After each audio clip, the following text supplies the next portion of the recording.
Hi folks, welcome to episode 29 of the Epochs of the Load Seaters. I am, of course, as always, joined by the inscrutable Beau, and we are continuing our Belisarius series. It'll probably be a three-part series because Belisarius is an interesting chap. We got the background in the previous episode. This episode we're going to be talking about his rise, and the next episode we'll be talking about his fall. So without spoilers, where did we leave off last time? Right, well, last time we left off with his victories in the east, particularly the battle at Dara. Mm-hmm. So then straight after that, you've got the Nikki Riots, and then we'll pick up straight after that. Yeah. So Nikki Riots is 532, so we pick up the story in 533, basically. So Belisarius has just used 3,500 of his elite infantry to massacre 30,000 citizens of Constantinople who were locked in a kind of political cult that Justinian needed to do something about. Mainly Greens, all got massacred inside the Hippodrome.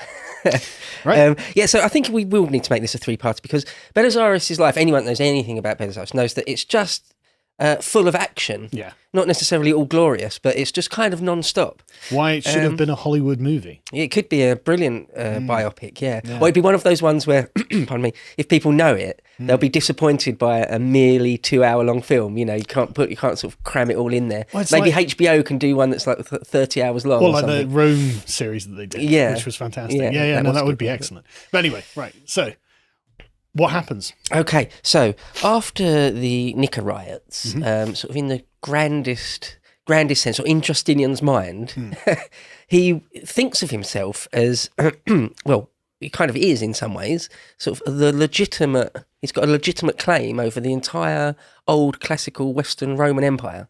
It's hard to see how he doesn't. Yeah, well, it's being controlled by Goths, basically, Ostrogoths, all different peoples, Frankish peoples. Contrary to what certain feminist historians will tell you, immigration had something to do with the fall of the Roman Empire, the Western Roman Empire. And so the entire West is just being controlled by barbarian tribes. Yeah, even early sort of Frankish peoples are involved, particularly in the north. The Burgundians are sort of on the scene by this point. It's very early, isn't it? The Anglo-Saxons are controlling Britain. The Franks are controlling much of, Gaul. The Lombards are controlling northern Italy. Lombards are there. You've got the Vandals have got North Africa. The Visigoths have got Spain, I think it is. It's just chaos, absolute chaos in what was the Roman Empire. And within a couple of hundred years, the Germans forget that the Romans even really exist. And they think giants built all these magnificent Roman buildings. It's nothing has been handed down with any care in this process. That is funny, isn't it? That's just such a great thing when sort of the Ostrogothic peoples can't fathom that the aqueducts outside Rome or feeding Rome, they can't fathom they were built by men. It's ridiculous, isn't it? I mean, it goes to show you the difference in advancement of civilization between these two civilizations. And don't get me wrong, I'm sympathetic to the sort of Germanic tribal way of organizing the world. I like the sort of freedom that they have and stuff like that, but also they are primitive savages. Yeah, in all sorts of ways. And in fact, I recalled years ago, reading about reports from the ex-Roman provinces complaining about the habits of the German tribesmen. They were there was this one Roman family who had a couple of German tribesmen having to stay with them for a week or something. They were constantly complaining about the habits and that they smelled and that they were rude and that they were this and that. And they were just like, God, this is a horrible imposition on us. Why are you doing this? Not great condition for the West. Yeah, the Romans do think of the Germanic peoples as just it's harsh to say sort of subhuman, but there's something very different. You know the term the other. Yeah, it's extremely that though. Oh yes. They're almost like a different species in their mind, and they're sort of scary and barbaric and smelly. They don't wash their hair, all sorts of things like that. They've got no manners, they've got no customs, their religious rites are bizarre, they can't be trusted. There's a lot of reasons they don't like the Germans. Yeah. And the Vandals are a big part of this. The Vandals are sort of mainly in North Africa. But so Justinian does think, because the fall of Western Rome wasn't that long ago. No. I mean, we're talking the late 470s, isn't it? I think Honorius sort of thought of as the last. Well, the thing is, Rome gets sort of conquered and then sort of reinvested with original Romans and then reconquered. So, but most historians sort of agree it's that Honorius who's sort of the last sort of legit Western Roman emperor. I thought it was, what was it, Romulus Augustulus. Yeah, that's it. Other people say it's that. But he was just a child, wasn't he? Yeah, so it wasn't like Odoacer or someone like, who was, essentially, puppeteering him. People say Odoacer, and the earlier one, people say, what's his name? Alaric. So there's a couple of... I tell you, we should do one on Alaric at some point, because he was a guy. He was doing stuff. But anyway, he was a Chad for sure. Not to get distracted by Chad Germans. The point I was just going to make was different historians disagree slightly over when the Western Roman Empire fell, in inverted commas. And anything that we any agreement we came to on this would be arbitrary, that we're imposing back on the past. There's no like distinct point where there's a document signed saying, right, the Roman Empire's over now, or anything like that. It's a slow process, just so you know. But basically, it wasn't more than a couple of generations ago, before Justinian, or before this. Yeah, still in living memory. Yeah, almost. Yeah, pretty much. Yeah, there are definitely going to be old men who remember before this happened. Yeah, absolutely the case. And so it's not like this sort of. I think, for example, in the Higher Crusades, trying to reconquer Jerusalem, it's a long time ago. It's a whole different thing. Whereas this is still, as you say, in living memory. So it isn't completely, although there is some hubris there. It isn't mad for Justinian to think, well, my claim, the throne of Constantinople still has a claim on all of that. Well, I mean, Constantinople's been the capital of the Roman Empire for like 300 years at this point, right? A couple of hundred years. If Constantine's sort of the 330s. AD, and we're talking about the about 200 years. Yeah. So that's a pretty good pedigree. Yeah, in the ancient world, that's fine. And it was put there by a legitimate Roman emperor. This is, there's the continuity, the ancestry of the civilization, completely encapsulates Justinian inheriting all of this and saying, well, I'm the emperor of Rome. There's no one else with a claim. There's no one else who can point and say, oh, no, actually, I'm the emperor of Rome. There just isn't anyone like that around. So they've all been deposed by Germans. So it's like, it's not mad or anything. It's true. He legitimately is the emperor of Rome.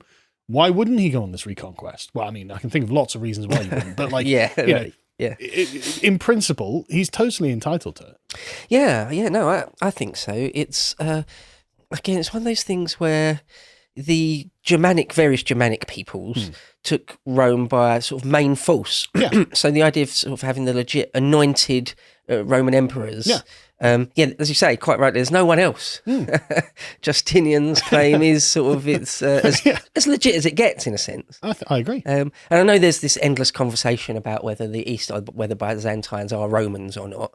I think the answer is I think the answer is almost entirely yes, they are. And depending on how far you go out from the sack of the Western Roman Empire, it becomes more and more of a legit debate. Yeah, at this point, in my mind, there's no debate. There's no question of it. The capital was built there by a Roman emperor. They have Roman law. They speak Latin in their documents and things like that. Their code of laws are entirely Roman. Entirely Roman. They call themselves Romans. Yeah. Like the foreigners recognize them as Romans. Like the Turks, when they come in, they go, "Oh, this is the Sultanate of Rum." It's like, okay. I mean, it is. Like that's it. That's what it was. There's no question. It's been a part that area has been under the dominion of Rome for before Constantinople is built. What 250 years? Yeah. So it's a nearly sort of 500-year. Continual ownership of this piece of land by Rome and this area of the world by Rome. I mean, like, who else is gonna? What else are you gonna call them? Yeah, sure. And one thing I'll quickly say, if and when we ever do an Epochs on Constantine himself, one of the things that gets stressed whenever you look at Constantine in detail is that when he founds Constantinople, the city of Constantine, he makes this really, really deliberate, conscious decision to move a lot of the antiquities and the statues and a lot of the paraphernalia of state, for want of a better way of describing it, and encourages a lot of the aristocracy of Rome at the time to move there.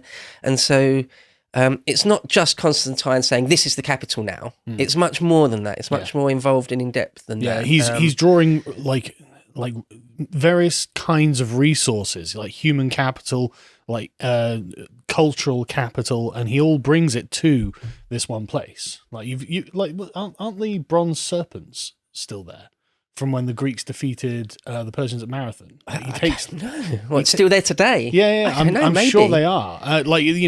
He brings loads of notable things to Constantinople, and then it's an important place, obviously. So yeah, I mean, there's no question in my mind they're the legitimate heirs of the Roman Empire. They are the Roman Empire. Especially, I mean, the Germanic tribes are going to be like, no, we're the Roman Empire. No, you're not. Come on. Certainly at this point, anyway. I mean, you could say in like 1200, we're dealing with a slightly different thing. Sure, but anyway, that's a conversation for another time. I agree with you. I think you're right.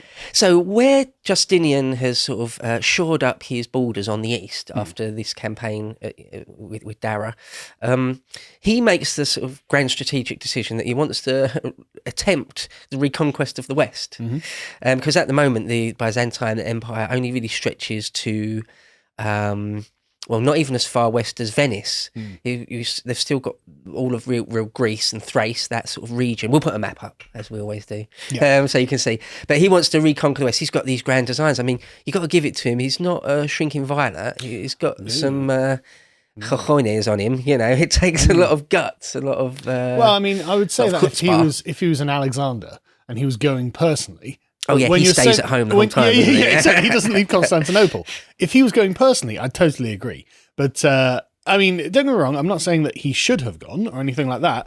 But it's definitely ambitious what he's got even planned. to pull the trigger on these things politically. I mean, he's not like Pyrrhus or Alexander. No. He's not a marshal. He doesn't like wielding swords. No. He comes across as being like an effete bureaucrat to me. Yeah, bureaucrat is perfect. I think he's some sort of arch bureaucrat. Yes. What he's best at is admin. Yeah. So, and don't get me wrong, he's actually really good at admin. Yeah. And, and play to your strengths. Belisarius isn't good at admin probably, so he's good at sword fighting. Go. Do something productive. And man management, that thing of picking the right person, sort of seeing into people's character and picking the right person. That's not an easy. Not many people have that a sort of a finely developed sense of that. But Justinian seems to be a master of it, and just managing powerful, dangerous men like Alexander. Yeah, there's a real skill to that. You can fall afoul of just one guy that's getting overly powerful, and this happens over and over and over in history. There are loads of examples of it.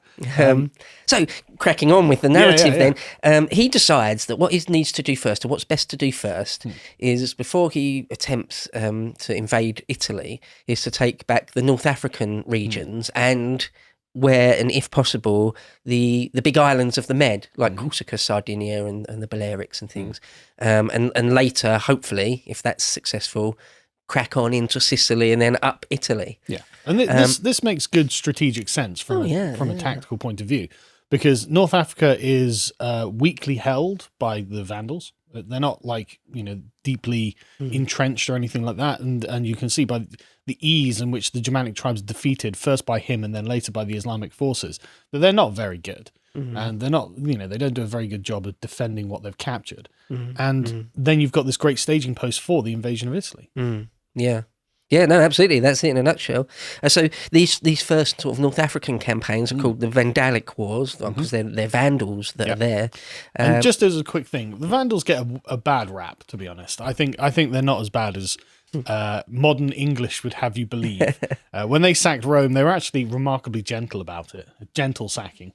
They could have been a hell of a lot worse when you were at the mercy of this Germanic tribe, and they were surprisingly restrained. Yeah, they hadn't been sacked since Brennus. So it was because they had this idea that the eternal city, the mother of all cities, could not be sacked. Yes, the gods, Jupiter and the various gods, had ordained that it would not be sacked. But you are Christians. Yeah. All I'm saying is there a connection here? Well, Gibbon makes it.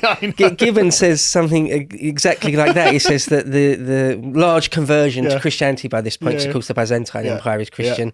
That the Christian gods or the Christian worldview had sort of done away with the idea that Rome could never be sacked. I mean, maybe it was just that they'd realised that wasn't true. Maybe it's just that they're not going to worship Jupiter. Well, he's not going to protect you anymore. Yeah. Yeah. Or Mars. Yep. Yeah, no, absolutely. Yeah, the Christian god has forsaken Rome in this period. Well, his holy city is somewhere else, I'm afraid, Yeah. not Rome. Yeah. But anyway, so... So the Vandals in North Africa. One of the most famous ones was Genseric. This is about a generation before. So he's famous. He's known as probably the high watermark of the Vandals.